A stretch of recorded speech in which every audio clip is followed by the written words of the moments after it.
Hello, good morning. Welcome back to Computer Organization and Architecture. നമ്മളിപ്പോൾ നിൽക്കുന്നത് module 3 basic computer organisation and design. ഈ topics എല്ലാം discuss ചെയ്ത് കഴിഞ്ഞു. Basic computer organisation, instruction codes, computer registers, computer instructions, 3 type ഇൻസ്ട്രക്ഷൻസും discuss ചെയ്ത് കഴിഞ്ഞു.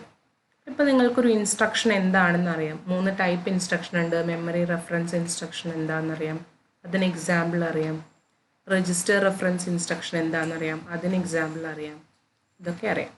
ഇനി നമ്മൾ ഇന്ന് നമ്മൾ പഠിക്കാൻ പോകുന്ന ടോപ്പിക് ഇൻസ്ട്രക്ഷൻ സൈക്കിൾ.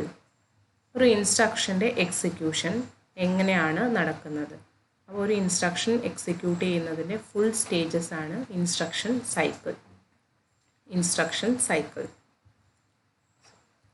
ഒരു ബേസിക് കമ്പ്യൂട്ടറിൽ machine instruction is executed in following cycle. ഈ 4 സ്റ്റെപ്പിലൂടെയാണ് ഒരു മെഷീൻ ഇൻസ്ട്രക്ഷൻ എക്സിക്യൂട്ട് ചെയ്യുന്നത്. ഒരു കമ്പ്യൂട്ടറിൽ ഈ 4 സ്റ്റെപ്സിലൂടെയാണ് ഒരു ഇൻസ്ട്രക്ഷൻ, ഒരു പ്രോഗ്രാം അല്ല, ഒരു ഇൻസ്ട്രക്ഷൻ എക്സിക്യൂട്ട് ചെയ്യുന്നത്. അപ്പോൾ ഒരു ഇൻസ്ട്രക്ഷൻ എക്സിക്യൂട്ട് ചെയ്യാൻ 4 step. First, fetch an instruction from memory. Second, decode the instruction. Third, read the effective address from memory if the instruction has an indirect address. And fourth, execute the instruction. 4 സ്റ്റെപ്പാണ് കൃത്യമായിട്ട് പറഞ്ഞാൽ. Fetch an instruction from memory, decode the instruction, read the effective address and fourth one, execute the instruction. ഇതാണ് 4 step. നമുക്കറിയാം instructions എല്ലാം store ചെയ്തിട്ടുള്ളത് മെമ്മറിയിലാണ്. ഒരു instruction execute ചെയ്യണമെങ്കിൽ first മെമ്മറിയിൽ നിന്ന് നമ്മൾ ആ ഇൻസ്ട്രക്ഷനെ എടുക്കണം. അതാണ് first step, fetch an instruction from memory. അപ്പം മെമ്മറിയിൽ നിന്ന് നമ്മളൊരു ഇൻസ്ട്രക്ഷനെ എടുക്കും. ആ ഇൻസ്ട്രക്ഷനെ എന്നിട്ട് നമ്മൾ ഇൻസ്ട്രക്ഷൻ രജിസ്റ്ററിൽ വെക്കും. അപ്പോൾ ഏത് ഇൻസ്ട്രക്ഷനെയാണ് എടുക്കേണ്ടതെന്ന് എങ്ങനെയാണ് മനസ്സിലാവുക? നമുക്ക് പറഞ്ഞിട്ടുണ്ടാവും, പ്രോഗ്രാം കൗണ്ടറിൽ ഉണ്ടാവും നമ്മൾ നെക്സ്റ്റ് എക്സിക്യൂട്ട് ചെയ്യേണ്ട ഇൻസ്ട്രക്ഷൻ ഏതാണെന്ന്. ആ പി സിയിലുള്ള അഡ്രസ്സ് നോക്കി ആ ഇൻസ്ട്രക്ഷനെ നമ്മൾ മെമ്മറിയിൽ ആ അഡ്രസ്സിൽ പോയിട്ട് എടുക്കും. എന്നിട്ട് നമുക്ക് എക്സിക്യൂട്ട് ചെയ്യേണ്ട ഇൻസ്ട്രക്ഷനെ ഇൻസ്ട്രക്ഷൻ രജിസ്റ്ററിൽ വെക്കും.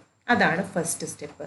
മെമ്മറിയിൽ നിന്നുള്ള ഇൻസ്ട്രക്ഷനെ ഫെച്ച് ചെയ്യും, അതിനെ ഇൻസ്ട്രക്ഷൻ രജിസ്റ്ററിൽ പ്ലേസ് ചെയ്യും. ഇതാണ് first step. Second step in the instruction cycle, decode the instruction. നമുക്കറിയാം ഇൻസ്ട്രക്ഷനെ ഡീകോഡ് ചെയ്യണം. അപ്പോഴാണ് അത് ഏത് ടൈപ്പ് ഇൻസ്ട്രക്ഷൻ ആണെന്ന് മനസ്സിലാവുള്ളൂ. അപ്പോൾ നമുക്കറിയാം അത് രജിസ്റ്റർ റെഫറൻസ് ആണോ, മെമ്മറി റെഫറൻസ് ആണോ, അല്ലെങ്കിൽ മറ്റ് ടൈപ്പ് ഇൻസ്ട്രക്ഷൻ ആണോ. മെമ്മറി റെഫറൻസ് ആണെങ്കിൽ തന്നെ അത് ഏത് ഓപ്പറേഷനാണ് പെർഫോം ചെയ്യേണ്ടത്, ഏത് ഓപ്കോഡാണ്, അങ്ങനെ ഏത് ടൈപ്പ് ഇൻസ്ട്രക്ഷൻ ആണെന്ന് മനസ്സിലാവണമെങ്കിൽ ആദ്യം നമ്മൾ ഡീകോഡ് ചെയ്യണം ഇൻസ്ട്രക്ഷനെ. അതാണ് സെക്കൻഡ് സ്റ്റെപ്പ്. തേർഡ് സ്റ്റെപ്പ്, ഇത് ഇൻഡയറക്റ്റ് അഡ്രസ്സിങ് ആണെങ്കിൽ മാത്രമേ ആവശ്യമുള്ളൂ. ഇൻഡയറക്റ്റ് അഡ്രസ്സിങ് ആണെങ്കിൽ നമുക്ക് ഇഫക്റ്റീവ് അഡ്രസ്സ് നേരിട്ട് കിട്ടില്ല. അപ്പം നമ്മൾ ഇഫക്റ്റീവ് അഡ്രസ്സ് കണ്ടുപിടിച്ച് വെക്കണം. അതാണ് തേർഡ് സ്റ്റെപ്പ്. ഫോർത്ത് സ്റ്റെപ്പ്, അപ്പോൾ നമുക്ക് ഇൻസ്ട്രക്ഷൻ കിട്ടി, അത് ഏതാണെന്ന് മനസ്സിലായി, അതിനാവശ്യമായിട്ടുള്ള ഓപ്പറൻറ്റിനെയും കിട്ടിയെന്ന് നമുക്ക് എന്ത് ചെയ്യണം, അതിനെ എക്സിക്യൂട്ട് ചെയ്യണം. അതാണ് fourth step, execute the instruction. ഇതാണ് ഒരു ഇൻസ്ട്രക്ഷൻ എക്സിക്യൂട്ട് ചെയ്യാനുള്ള സ്റ്റെപ്പ്. അങ്ങനെ ഒരു ഇൻസ്ട്രക്ഷൻ എക്സിക്യൂട്ട് ചെയ്ത് കഴിഞ്ഞാൽ വീണ്ടും നെക്സ്റ്റ് ഇൻസ്ട്രക്ഷനെ ഫെച്ച് ചെയ്യും, ഈ സൈക്കിൾ മുഴുവൻ എക്സിക്യൂട്ട് ചെയ്യും. വീണ്ടും നെക്സ്റ്റ് ഇൻസ്ട്രക്ഷനെ ഫെച്ച് ചെയ്യും, ഈ സൈക്കിൾ മുഴുവൻ എക്സിക്യൂട്ട് ചെയ്യും. അങ്ങനെയാണ് സീക്വൻസ് ഓഫ് ഇൻസ്ട്രക്ഷൻസ് എക്സിക്യൂട്ട് ചെയ്യണത്. അങ്ങനെയാണ് ഒരു പ്രോഗ്രാം എക്സിക്യൂട്ട് ചെയ്യണത്. പിന്നെ ഈ ഒരു സൈക്കിൾ എന്ന് പറയുന്നത് പ്രോസസ്സർ ടു പ്രോസസ്സർ ചിലപ്പോൾ ചേഞ്ച് ചെയ്യും. എല്ലാ പ്രോസസ്സറിലും ഈ 4 സ്റ്റെപ്പ് തന്നെ ആവണമെന്നില്ല, 6 സ്റ്റെപ്പ് ഉള്ളതുണ്ട്. അപ്പോൾ പ്രോസസ്സർ ടു പ്രോസസ്സർ ഡിഫറെൻ്റ് ആണ്. അപ്പോൾ നമ്മൾ ബേസിക് കമ്പ്യൂട്ടറിൻ്റെ കാര്യമാണ് പറഞ്ഞത്. ബേസിക് കമ്പ്യൂട്ടറിലെ ഇൻസ്ട്രക്ഷൻ സൈക്കിൾ എന്ന് പറയുന്നതിൽ 4 സ്റ്റെപ്പാണുള്ളത്. Fetch an instruction, decode the instruction, read the effective address and fourth one, execute the instruction. നമുക്ക് നോക്കാം അല്ലേ. ഫസ്റ്റ് 2 സ്റ്റെപ്പ് ഞാൻ ഒരുമിച്ച് പറയാൻ പോവാണ്. Fetch and decode. ഇതാണ് അതിൻ്റെ ഡയഗ്രം കേട്ടോ. ഈ ഡയഗ്രം കാണുമ്പോൾ എവിടെയോ പരിചയം തോന്നുന്നുണ്ട് അല്ലേ? യെസ്, നമ്മൾ പഠിച്ച കോമൺ ബസ് ഓർഗനൈസേഷനിൽ പഠിച്ച ഡയഗ്രാണ്. പക്ഷേ ഇവിടെ നമുക്ക് ഫെച്ചിനും ഡീകോഡിനും ആവശ്യമായിട്ടുള്ള രജിസ്റ്റേഴ്സ് മാത്രമേ കാണിച്ചിട്ടുള്ളൂ എന്നേ ഉള്ളൂ. അപ്പോൾ ഫസ്റ്റ് നമ്മൾ ചെയ്യാൻ പോകുന്നത് ഇൻസ്ട്രക്ഷനെ ഫെച്ച് ചെയ്യാണ്. അപ്പോൾ ടൈം T0 ആദ്യം നമ്മൾ സ്റ്റാർട്ട് ചെയ്യാണ്. T0 എന്നുള്ള ടൈമിൽ നമ്മൾ ഇൻസ്ട്രക്ഷനെ ഫെച്ച് ചെയ്യും.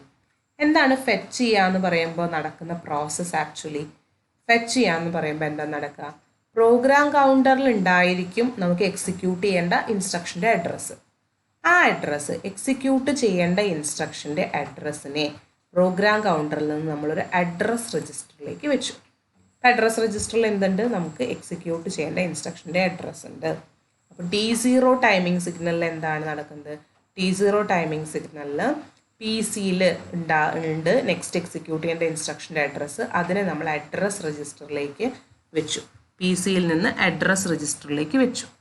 നെക്സ്റ്റ് ടൈമിംഗ് സിഗ്നലിൽ എന്ത് സംഭവിക്കും? അപ്പോൾ നമ്മൾ അഡ്രസ് രജിസ്റ്ററിൽ നമുക്ക് എക്സിക്യൂട്ട് ചെയ്യേണ്ട ഇൻസ്ട്രക്ഷൻ്റെ അഡ്രസ്സ് ഉണ്ട്. അപ്പം നമ്മൾ എവിടെ പോയിട്ട് അതെവിടെയുള്ളത്? ആ അഡ്രസ്സ് എവിടെ? മെമ്മറിയിൽ പോയിട്ട് അതിനെടുക്കണം. അപ്പോൾ അടുത്ത ടൈമിംഗ് സിഗ്നൽ എന്താ സംഭവിക്കുക? M(AR) മെമ്മറിയിൽ പോയിട്ട് ആ അഡ്രസ്സിൽ നോക്കി. അതാണ് M(AR) മെമ്മറിയിലെ AR എന്ന് പറയുന്ന അഡ്രസ്സിൽ. ARലാണല്ലോ നമ്മുടെ അഡ്രസ്സ് ഉള്ളത്. അപ്പോൾ ഇത് മെമ്മറിയിലത്തെ ഒരു ലൊക്കേഷനാണ് M(AR) എന്ന് പറയുന്നത്. M(AR) അപ്പോൾ ഇവിടെ എന്താ ഉണ്ടാവുക? ഇൻസ്ട്രക്ഷനാണ് ഉണ്ടാവുക അല്ലേ? ഇൻസ്ട്രക്ഷൻ്റെ അഡ്രസ്സ് അല്ലേ നമ്മൾ ARൽ എടുത്ത് വെച്ചു. അപ്പോൾ ആ അഡ്രസ്സിൽ പോയാൽ നമുക്ക് എന്താ കിട്ടുക? ഇൻസ്ട്രക്ഷൻ കിട്ടും. ആ ഇൻസ്ട്രക്ഷന് നമുക്കിവിടെ കിട്ടി. ഇൻസ്ട്രക്ഷൻ ഇപ്പോൾ M(ARൽ പോയാൽ നമുക്ക് ഇൻസ്ട്രക്ഷൻ കിട്ടും. ആ ഇൻസ്ട്രക്ഷനെ നമ്മൾ എടുത്തിട്ട് ഇൻസ്ട്രക്ഷൻ രജിസ്റ്ററിലേക്ക് വെച്ചു. ഇപ്പോഴാണ് ഫെച്ച് എന്ന് പറയുന്ന ഫേസ് കഴിയുന്നത്. അപ്പം എന്താ ചെയ്തത്? PC എന്ന് പറഞ്ഞാൽ പ്രോഗ്രാം കൗണ്ടറാണ്. പ്രോഗ്രാം കൗണ്ടറിൽ എല്ലായ്പ്പോഴും നെക്സ്റ്റ് എക്സിക്യൂട്ട് ചെയ്യുന്ന ഇൻസ്ട്രക്ഷൻ്റെ അഡ്രസ്സ് ഉണ്ടാവും. അതിന് നമ്മൾ ആദ്യം അഡ്രസ് രജിസ്റ്ററിൽ വെച്ചു.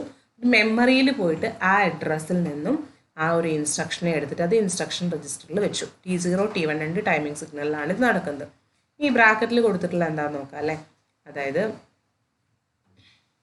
ഇവിടെ നോക്കൂ, T0 എന്ന് പറയുന്ന ടൈമിംഗ് സിഗ്നൽ ആക്റ്റീവ് ആകുമ്പോൾ ഇത് T0ലാണ് സംഭവിക്കുന്നത്. T0 1 ആകുമ്പോൾ ഏതാണ്? ഇപ്പോൾ ഈ കോമൺ ബസ്സിൽ സെലക്ട് ചെയ്യണമല്ലോ. കോമൺ ബസ്സിൽ PC-നെയാണ് സെലക്ട് ചെയ്യുക. കാരണം PC-യിൽ നിന്നാണ് നമുക്ക് എവിടേക്ക് വെക്കേണ്ടത്? ARലേക്ക് വെക്കേണ്ടത്. അപ്പോൾ PC ആണ് സെലക്ട് ആവുക. PC സെലക്ട് ആവണമെങ്കിൽ S0 S1 S2 എന്തായിരിക്കണം? 0 1 0 ആയിരിക്കണം അല്ലേ? 0 1 0 ആകുമ്പോഴല്ലേ 2 കിട്ടുക. 0 1 0 ആകുമ്പോൾ PC സെലക്ട് ആവും. അടുത്ത സ്റ്റെപ്പിൽ നോക്കൂ, നമുക്ക് മെമ്മറിയിൽ നിന്നാണ് എടുത്ത് ഇൻസ്ട്രക്ഷൻ രജിസ്റ്ററിൽ വെക്കേണ്ടത്. അപ്പോൾ മെമ്മറിക്ക് വേണ്ടിയിട്ടാണ് ഈ ഒരു ബസ് സെലക്ട് ചെയ്യേണ്ടത്.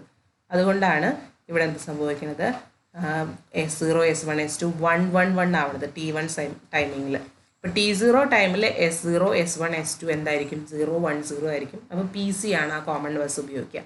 അടുത്ത ടൈമിൽ T1 = 1 ആകുമ്പോൾ അടുത്ത ടൈമിൽ S0 S1 S2 1 1 1 ആയിരിക്കും. അപ്പോൾ ആരാണ് സെലക്ട് ആവുക? അപ്പോൾ കോമൺ ബസ് സെലക്ട് ആർക്ക് വേണ്ടിയിട്ടാണ് കോമൺ ബസ് യൂസ് ചെയ്യുക? മെമ്മറിക്ക് വേണ്ടിയിട്ടാണ്. മെമ്മറിയിൽ നമ്മൾ ഇൻസ്ട്രക്ഷൻ രജിസ്റ്റർ എടുത്ത് വയ്ക്കും. അങ്ങനെ മെമ്മറിയിൽ നിന്ന് നമ്മളൊരു അഡ്രസ്സ് എടുത്ത് വെക്കുമ്പോൾ ഒപ്പം തന്നെ PC എന്ത് ചെയ്യുന്നറിയോ? PC ഒന്ന് ഇൻക്രിമെൻ്റ് ചെയ്യും. എന്തിനാണ്? ഇപ്പോൾ PC-യിൽ നേരത്തെ ഉണ്ടായിരുന്ന ഇൻസ്ട്രക്ഷനെ നമ്മൾ എടുത്തില്ലേ, ഇനി നെക്സ്റ്റ് ഇൻസ്ട്രക്ഷൻ്റെ അഡ്രസ്സായിരിക്കും PC-യിൽ ഉണ്ടാവുക. അപ്പോൾ നമ്മൾ ഒരു ഇൻസ്ട്രക്ഷനെ ഫെച്ച് ചെയ്യുമ്പോൾ ഇൻസ്ട്രക്ഷനെ മെമ്മറിയിൽ പോയിട്ട് ഇൻസ്ട്രക്ഷൻ രജിസ്റ്ററിൽ വെക്കുകയും ചെയ്യും, ഒപ്പം PC ഒന്ന് ഇൻക്രിമെൻ്റ് ചെയ്യുകയും ചെയ്യും. അപ്പോൾ PC-യിൽ ഇപ്പോൾ എന്തുണ്ടാവും? നെക്സ്റ്റ് ഇൻസ്ട്രക്ഷൻ്റെ അഡ്രസ്സ് ഉണ്ടാവും. അപ്പോൾ ഫെച്ച് കഴിഞ്ഞു. ഇനി നമ്മൾ ഡീകോഡ് ചെയ്യണം. ഡീകോഡ് ചെയ്യാന്ന് പറഞ്ഞാൽ നമുക്കറിയാം ആ 12 to 14 ഇതിപ്പോൾ ഒരു മെമ്മറി റെഫറൻസ് ഇൻസ്ട്രക്ഷൻ്റെ കേസിലാണ് കേട്ടോ പറയുന്നത്.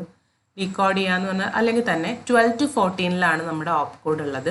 ആ 12 to 14 അതായത് ഇൻസ്ട്രക്ഷൻ രജിസ്റ്ററിലല്ലേ ഉള്ളത്? അതൊരു ഇൻസ്ട്രക്ഷൻ രജിസ്റ്ററിലെ 12 to 14 ബിറ്റിനെ നമ്മൾ ഡീകോഡ് ചെയ്യും.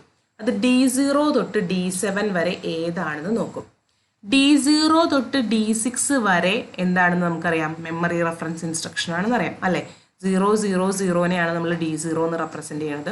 0 0 1നെ D1, അതുപോലെ 1 1 1നെ നമ്മൾ D7 എന്നാണ് റെപ്രസെൻറ്റ് ചെയ്യുക. അപ്പോൾ ഡീകോഡ് ചെയ്യാണ്. ഇൻസ്ട്രക്ഷൻ രജിസ്റ്ററിൻ്റെ 12 to 14 ബിറ്റിനെ ഡീകോഡ് ചെയ്യുന്ന റിസൾട്ട് നമ്മൾ എവിടേക്ക് സ്റ്റോർ ചെയ്യും? D0 D1 D2 D3 D7 വരെ ഏതിലേക്കെങ്കിലും. നമുക്കറിയാം ഡീകോഡറിൽ ഒരെണ്ണേ സെലക്ട് ആവുള്ളൂ. അപ്പോൾ ഇതിൽ നിന്ന് ഇപ്പോൾ ഈ 12 to 14 വാല്യൂ അനുസരിച്ച് ഏതാണോ 12 to 14 0 0 0 ആണെങ്കിൽ D0 സെലക്ട് ആവും. 1 1 1 ആണെങ്കിൽ D7 സെലക്ട് ആവും. 1 1 0 ആണെങ്കിൽ D6 സെലക്ട് ആവും. ഇതിനനുസരിച്ച് ഒരു ഔട്ട്പുട്ടാണ് ഇവിടെ സെലക്ട് ആവുക. D0 to D7 ഏതെങ്കിലും ആവും ഡീകോഡ് ചെയ്യുമ്പോൾ. പിന്നെ ഡീകോഡ് ചെയ്യുമ്പോൾ ഈ ഒരു ഓപ്പ് കോഡിനെ മാത്രമല്ല നമ്മുടെ അഡ്രസ്സ് ഉണ്ട്. ഓപ്പറൻ്റ് അഡ്രസ്സ് എവിടെ ഉണ്ട്? ഇൻസ്ട്രക്ഷൻ രജിസ്റ്ററിൽ 0 to 11 കിടക്കുന്നുണ്ട്. 0 to 11 അതായത് ആദ്യത്തെ 12 ബിറ്റ് ഓപ്പറൻറ്റിൻ്റെ അഡ്രസ്സ് ആയതുകൊണ്ട് അതിനെ അഡ്രസ് രജിസ്റ്ററിൽ വെച്ചു. പിന്നെ ഈ ഇൻസ്ട്രക്ഷൻ രജിസ്റ്ററിൽ 15th ബിറ്റ് എന്ന് പറയുന്നത് അഡ്രസ്സിങ് മോഡാണ്, അതിനെ എടുത്തിട്ട് Iയിൽ വെച്ചു. ഇത്രയും കാര്യങ്ങൾ ഡീകോഡിൻ്റെ കൂടെ നടക്കുന്നുണ്ട്. അപ്പോൾ നമ്മൾ ഫെച്ച് ആൻഡ് ഡീകോഡ് ഓപ്പറേഷനാണ് പഠിച്ചത്. ഫെച്ച് എന്നുള്ളതിൽ പി സിയിൽ നെക്സ്റ്റ് ഇൻസ്ട്രക്ഷൻ്റെ അഡ്രസ്സ് ഉണ്ട്, അതിനെടുത്തിട്ട് നമ്മൾ അഡ്രസ് രജിസ്റ്ററിൽ വെച്ചു. ഇത് മെമ്മറിയിൽ പോയിട്ട് ആ അഡ്രസ്സിൽ നിന്നും ഇൻസ്ട്രക്ഷനെ എടുത്തിട്ട് ഇൻസ്ട്രക്ഷൻ രജിസ്റ്ററിൽ വെച്ചു, ഒപ്പം പി സി ഒന്ന് ഇൻക്രിമെൻറ്റ് ചെയ്തു. ഇതാണ് ഫെച്ച്. ഡീകോഡ് എന്ന് പറയുമ്പോൾ ഇൻസ്ട്രക്ഷൻ രജിസ്റ്ററിൽ ഇപ്പോൾ നമുക്ക് ആവശ്യമുള്ള ഇൻസ്ട്രക്ഷൻ ഉണ്ട്, ഇനി അതിനെ ഡീകോഡ് ചെയ്ത് അത് ഏത് തരം ഇൻസ്ട്രക്ഷനാണ്, അതിൻ്റെ അഡ്രസ്സിങ് എന്താണ്, അതിൻ്റെ അഡ്രസ്സ് ഓപ്പറിൻ്റെ അഡ്രസ്സ് എവിടെയാണ്, ഇതൊക്കെ നമുക്ക് കണ്ടുപിടിക്കണം. അതിനാണ് നമ്മൾ ഡീകോഡിംഗ് എന്ന് പറയുക. അപ്പോൾ ഡീകോഡിങ്ങിൽ എന്ത് ചെയ്യും, ഇൻസ്ട്രക്ഷൻ രജിസ്റ്ററിൽ 12 to 14 ബിറ്റാണ് ഓപ്പ് കോഡ്, അതിനെ നമ്മൾ ഡീകോഡ് ചെയ്യും. അത് D0 to D7 ഏതെങ്കിലും ഒന്നായിരിക്കും. പിന്നെ നമ്മൾ അഡ്രസ് പാർട്ട് അഡ്രസ് രജിസ്റ്ററിലേക്കും എടുത്തു വെച്ചു. പിന്നെ ലാസ്റ്റ് പാർട്ട് ഇൻസ്ട്രക്ഷൻ രജിസ്റ്ററിലെ 15th വെച്ച് നമ്മൾ എവിടെയാണ് എടുത്തു വെച്ചത്, ഐയിലേക്കും എടുത്തു വെച്ചു. ഇതാണ് ഫെച്ച് ആൻഡ് ഡീകോഡ് ഓപ്പറേഷൻ. അത് കാണിക്കാൻ വേണ്ടിയിട്ടുള്ളതാണിത്. നിങ്ങൾക്ക് മനസ്സിലാവും T0 എന്നുള്ള സിഗ്നൽ ആക്റ്റീവ് ആവുന്നത് ഇവിടെ മാത്രമാണ് അല്ലേ. T0 എന്നുള്ള സിഗ്നൽ ആക്റ്റീവ് ആവുമ്പോൾ ആരിലേക്കാണ് ലോഡ് ചെയ്യുന്നത്, അഡ്രസ് രജിസ്റ്ററിലേക്കാണ് അല്ലേ. നോക്കൂ, T0 എന്നുള്ള സിഗ്നൽ ആക്റ്റീവ് ആകുമ്പോൾ പി സിയിൽ നിന്ന് എവിടേക്കാണ് എടുത്ത് വെക്കുന്നത്, അഡ്രസ് രജിസ്റ്ററിലേക്കാണ്. അതാണ് അങ്ങനെ കാണിക്കുന്നത്. ഇനി T1 എനേബിൾ ആകുമ്പോൾ നോക്കൂ, T1 എനേബിൾ ആകുമ്പോൾ T1 ടൈമിംഗ് സിഗ്നൽ T0 വേറെ ഒന്നുമില്ലല്ലോ, T0 അഡ്രസ് രജിസ്റ്ററിലേക്കാണ് ലോഡ് സിഗ്നൽ നടക്കുന്നത്. ഇനി T1 എനേബിൾ ആകുമ്പോൾ എന്താ സംഭവിക്കുക, മെമ്മറിയിൽ നിന്ന് റീഡ് ചെയ്യണം. അപ്പോൾ മെമ്മറിയുടെ റീഡ് സിഗ്നൽ എനേബിൾ ആവും. T1 മെമ്മറിയുടെ റീഡ് സിഗ്നൽ ഉണ്ട്, മെമ്മറിയിൽ നിന്ന് റീഡ് ചെയ്തിട്ടില്ല IR-ലേക്ക് വെക്കുന്നത്, മെമ്മറിയുടെ റീഡ് സിഗ്നൽ എനേബിൾ ആവും, അപ്പം IR-ൻ്റെ ലോഡ് സിഗ്നൽ എനേബിൾ ആവും. ഈ രണ്ട് കാര്യങ്ങളും നടക്കും T1. T2 കാണിച്ചിട്ടില്ല അല്ലേ. T2 ആകുമ്പോൾ എന്തായിരിക്കും സംഭവിക്കുക, T2 ആകുമ്പോൾ ഇൻസ്ട്രക്ഷൻ രജിസ്റ്ററില്ല, T2 ഇവിടെ കാണിക്കേണ്ട. T2 ആകുമ്പോൾ നമ്മുടെ AR-ലേക്ക് ലോഡ് ചെയ്യുന്നുണ്ട്, ഇതിവിടെ കാണിച്ചിട്ടില്ല ഈ ഡയഗ്രത്തിൽ, അതില്ല. T2 ആകുമ്പോൾ നമ്മുടെ AR-ലേക്ക് ലോഡ് ചെയ്യുന്നുണ്ട്, അത് കാണിക്കാം. AR-ൻ്റെ ലോഡ് സിഗ്നൽ നമുക്ക് എനേബിൾ ചെയ്യാം. അതാണ് ഈ ഫെച്ച് ആൻഡ് ഡീകോഡ് എന്ന് പറയുന്നത്. അപ്പോൾ നമുക്ക് തന്നിട്ടുള്ള ഇൻസ്ട്രക്ഷൻ ഏത് ടൈപ്പും ആയിക്കോട്ടെ, മെമ്മറി റെഫറൻസ് ആയിക്കോട്ടെ, രജിസ്റ്റർ റെഫറൻസ് ആയിക്കോട്ടെ, ഇൻപുട്ട് ഔട്ട്പുട്ട് ഇൻസ്ട്രക്ഷൻ ആയിക്കോട്ടെ, ഈ ഫെച്ച് ഡീകോഡ് എന്ന് പറയുന്ന ഈ സ്റ്റെപ്പ്, അതായത് ഈ 3 timing signal T0, T1, T2 എന്ന് പറയുന്ന ടൈമിംഗ് സിഗ്നൽ എല്ലാ ഇൻസ്ട്രക്ഷൻസിനും ഒരേപോലെയാണ് നടക്കുക. കാരണം T2 ടൈമിംഗ് സിഗ്നലിൽ മാത്രം, അല്ലെങ്കിൽ ഡീകോഡ് എന്ന് പറയുന്ന പ്രോസസ്സ് നടക്കുമ്പോൾ മാത്രമാണ് അത് ഏത് തരം ഇൻസ്ട്രക്ഷൻ ആണ് എന്ന് നമുക്ക് ഡിറ്റർമിൻ ചെയ്യാൻ കഴിയാം അല്ലേ. നമ്മൾ ഈ 12 to 14 ബിറ്റുകളെ ഡീകോഡ് ചെയ്ത് നോക്കുമ്പോൾ അത് 000 to 110, അതായത് D0 to D6 ആണെങ്കിൽ മെമ്മറി റെഫറൻസ് ആണെന്ന് മനസ്സിലാവും, D7 ആണെങ്കിൽ രജിസ്റ്റർ റെഫറൻസ് ആണെന്ന് മനസ്സിലാവും. അതിൽ ഐയുടെ വാല്യൂ നമുക്ക് കിട്ടുന്നുണ്ട്, അതും ഡീകോഡിന് ഈ ഒരു സ്റ്റെപ്പിലാണ് കിട്ടുന്നത്. ഐയുടെ വാല്യൂ അനുസരിച്ച് രജിസ്റ്റർ റെഫറൻസ് ആണോ ഇൻപുട്ട് ഔട്ട്പുട്ട് ആണോ എന്ന് നമുക്ക് വേർതിരിച്ചറിയാൻ പറ്റും. അപ്പോൾ ഈ ഒരു ഡീകോഡ് സ്റ്റേജ് കഴിയുമ്പോൾ മാത്രമാണ് നമുക്ക് അത് മെമ്മറി റെഫറൻസ് ആണോ, രജിസ്റ്റർ റെഫറൻസ് ആണോ, ഇൻപുട്ട് ഔട്ട്പുട്ട് ആണോ എന്നൊക്കെ ഡിറ്റർമിൻ ചെയ്യാൻ കഴിയുക. അപ്പോൾ ബാക്കി സ്റ്റെപ്പ് ഇനിയുള്ള ബാക്കി എക്സിക്യൂഷൻ്റെ സൈക്കിൾ നമ്മളിപ്പോൾ ഫെച്ചും ഡീകോഡും കഴിഞ്ഞു. ഇനി നമുക്ക് third step effective address calculate ചെയ്യലും എക്സിക്യൂട്ട് ചെയ്യലുമാണ്. ഈ 2 സ്റ്റെപ്പും ഇനി ഏത് തരം ഇൻസ്ട്രക്ഷനെയാണെന്ന് ഡിപ്പെൻഡ് ചെയ്തിരിക്കും. ഇപ്പോൾ മെമ്മറി റെഫറൻസിൽ ഇൻഡയറക്റ്റ് അഡ്രസ്സിങ് ആണെങ്കിൽ മാത്രമാണ് ഈ ഇഫക്റ്റീവ് അഡ്രസ് കാൽക്കുലേറ്റിംഗ് എന്ന് പറയുന്ന ഒരു ഓപ്ഷനൊക്കെ വരുന്നുള്ളൂ, അല്ലാത്തപ്പോൾ അതൊന്നും വരുന്നില്ല. പിന്നെ രജിസ്റ്റർ റെഫറൻസ് ആണെങ്കിൽ നമുക്ക് നേരിട്ടിട്ട് എക്സിക്യൂട്ട് ചെയ്യാവുന്നതേ ഉള്ളൂ. അങ്ങനെ അതൊക്കെ നമ്മൾ ഡീകോഡ് ഇനിയുള്ള 2 സ്റ്റെപ്പ് ഏത് തരം ഇൻസ്ട്രക്ഷനാണെന്ന് ഡിപ്പെൻഡ് ചെയ്തിരിക്കും. അപ്പോൾ നമ്മൾ ഇൻസ്ട്രക്ഷൻസ് ഏതാണെന്ന് ഡിറ്റർമിൻ ചെയ്യണം. അതാണ് നെക്സ്റ്റ് സ്റ്റെപ്പിൽ നമ്മൾ ചെയ്യുന്നത്, determine the type of instruction. ഇതിൽ ആദ്യത്തെ ഭാഗമൊക്കെ നമ്മൾ നേരത്തെ നോക്കിയതാണ് കേട്ടോ. നമ്മൾ സീക്വൻസ് കൗണ്ടർ 0 ആക്കി സെറ്റ് ചെയ്തു, നമ്മൾ സ്റ്റാർട്ട് ചെയ്യാണ്. T0 ടൈമിംഗ് സിഗ്നൽ നിങ്ങൾക്കറിയാം പി സിയിലുള്ള വാല്യൂ AR-ലേക്ക് കൊടുത്തു. T1 എന്താ ചെയ്തത്, T1 ആ മെമ്മറിയിൽ പോയിട്ട് ഈ AR-ൽ കിട്ടിയ അഡ്രസ്സ് വെച്ച് മെമ്മറിയിൽ പോയിട്ട് ഇൻസ്ട്രക്ഷൻ എടുത്തു, പി സി ഒന്ന് ഇൻക്രിമെൻറ്റ് ചെയ്തു. T2 നമ്മുടെ ഡീകോഡ് ഓപ്പറേഷൻ നടക്കുന്നത്. ഈ ഡീകോഡിൽ വെച്ചിട്ട് നമ്മൾ എന്ത് ചെയ്യും, 12 to 14 ബിറ്റിനെ നമ്മൾ ഡീകോഡ് ചെയ്യും. 0 to 11 എന്നുള്ള അഡ്രസ്സിന് നമ്മൾ അഡ്രസ് രജിസ്റ്ററിലേക്ക് കൊടുക്കും. ഈ ലാസ്റ്റ് 15th ബിറ്റാണ് നമ്മുടെ അത് ഐയിലേക്കും കൊടുക്കും. ഇത്രയും ഓപ്പറേഷൻസ് T2 ടൈമിങ്ങിലാണ് നടക്കുന്നത്. ഇത് കഴിഞ്ഞാലാണ് ഇനി ഏത് തരം ഇൻസ്ട്രക്ഷൻ ആണെന്ന് നമുക്ക് ചെക്ക് ചെയ്യേണ്ടി വരാം. അപ്പോൾ നമ്മൾ ചെക്ക് ചെയ്യുന്നത് D7 ട്രൂ ആണോ എന്നാണ് ആദ്യം നോക്കുന്നത്. എന്താണ് D7 ട്രൂ ആണെന്ന് പറഞ്ഞാൽ, D7 ട്രൂ, D7 എന്ന് പറഞ്ഞാൽ ഏത് വാല്യൂവിനെയാണ് റെപ്രസെൻ്റ് ചെയ്തത്, 111നെയാണ് റെപ്രസെൻ്റ് ചെയ്യുന്നത്. അപ്പോൾ D7 ട്രൂ ആവുകയാണെങ്കിൽ അതിൻ്റെ അർത്ഥം എന്താണ്, ഈ ഇൻസ്ട്രക്ഷൻ രജിസ്റ്ററിലെ 12 to 14 എന്ന് പറയുന്ന ഓപ്പ് കോഡ് പാർട്ട് 111 ആണ് എന്നാണ് സൂചിപ്പിക്കുന്നത് അല്ലേ. D7 ട്രൂ ആണെങ്കിൽ 12 to 14 ബിറ്റ് 111 ആണ്. അപ്പോൾ 111 ആണെങ്കിൽ നമുക്ക് എന്താ അറിയാം, അത് ഒന്നില്ലെങ്കിൽ രജിസ്റ്റർ റെഫറൻസ് ആണ്, അല്ലെങ്കിൽ ഇൻപുട്ട് ഔട്ട്പുട്ട് ആണ്. പക്ഷെ ഷുവറായിട്ടും എന്തല്ല, മെമ്മറി റെഫറൻസ് അല്ല. ഇപ്പം D7 1 ആണെങ്കിൽ ഇങ്ങോട്ടാണ് പോവുക, D7 0 ആണെങ്കിൽ ഇങ്ങോട്ടാണ് പോവുക. ഇത് മെമ്മറി റെഫറൻസ് ഇൻസ്ട്രക്ഷൻ എങ്ങനെ എക്സിക്യൂട്ട് ചെയ്യുന്ന കാണിക്കുന്ന ഭാഗമാണ്. അപ്പോൾ നമ്മൾ D7 0 ആണെന്ന് വിചാരിക്കുക. D7 0 ആണെന്ന് പറഞ്ഞാൽ എന്താ, അത് 1111 അല്ല, പക്ഷെ മറ്റെന്തോ ആണ്, 00 തൊട്ട് 000 തൊട്ട് 110 വരെയുള്ള എന്തോ ആണ്. അപ്പോൾ അത് മെമ്മറി റെഫറൻസ് ഇൻസ്ട്രക്ഷൻ ആണെന്ന് മനസ്സിലായി. അപ്പോൾ നമ്മൾ ഇങ്ങോട്ട് പോകും.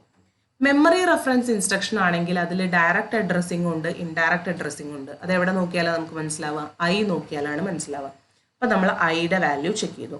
ഐ 0 ആണെങ്കിൽ എന്താണ്, ഡയറക്റ്റ് അഡ്രസ്സിംഗ് ആണ്. ഡയറക്റ്റ് അഡ്രസ്സിംഗ് ആണെങ്കിൽ നമുക്ക് ഈ T3 എന്ന് പറയുന്നത് അതായത് അടുത്ത സൈക്കിളിൽ അടുത്ത എക്സിക്യൂട്ട് ചെയ്യേണ്ട കാര്യം എന്താണ്, നമുക്ക് ഇഫക്റ്റീവ് അഡ്രസ് കാൽക്കുലേറ്റ് ചെയ്യുക എന്നുള്ളതാണ്. അങ്ങനെ ഒരു സ്റ്റെപ്പ് ഇവിടെ ആവശ്യമുണ്ടോ, ഇല്ല.